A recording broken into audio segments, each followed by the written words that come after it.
नमस्कार दोस्तों, स्वागत करती हूँ आपका। एक बहुत पहुँचे हुए संत थे। एक बार वो प्रवचन देने अपने शिष्य के साथ किसी गांव में गए। गांव में रात को वो किसी गरीब की झोपड़ी में रुके। उस गरीब ने संत और उनके शिष्य की बहुत सेवा की।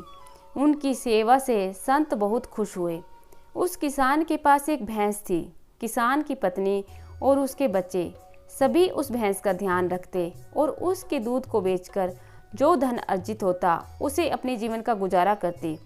कुछ दिनों के बाद संत का प्रवचन समाप्त हो गया और अंतिम दिन उस किसान ने संत की और भी खूब सेवा की।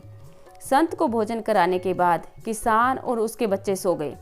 उस रात को जब सभी सो रहे थे तो संत ने अपने शिष्य से कहा, हमें रात में ही यहाँ से निकलना होगा, हमें किसी दूसरे गांव में जाना है।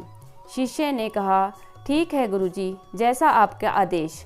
पर संत ने कहा, यहाँ से जाने से पहले एक काम करो। शिष्य ने कहा, आदेश दीजिए गुरुजी। संत ने कहा, इनकी भैंस को जंगल में छोड़ आओ। शिष्य हैरान था। शिष्य ने कहा, आप ये क्या कह रहे हैं? इस परिवार ने हमारी इतनी सेवा की है और इस भैंस से इनका गुजारा होता है और आप कह रहे हो कि भैंस को जंगल में छोड़ आऊं? संत ने कहा, मेरे आदेश का पालन करो। शिष्य ना चाहते हुए भी संत की बात को टाल ना सका। उसने भैंस को किसी जंगल में छोड़ दिया और रात में ही वहां से निकल गए। अब 1 साल के बाद वह संत अपने शिष्य के साथ उस गांव में दोबारा आए।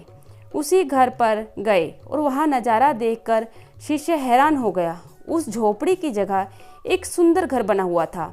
संत उस घर में गए। उस किसान ने उस संत को प्रणाम किया और उनकी सेवा में लग गया।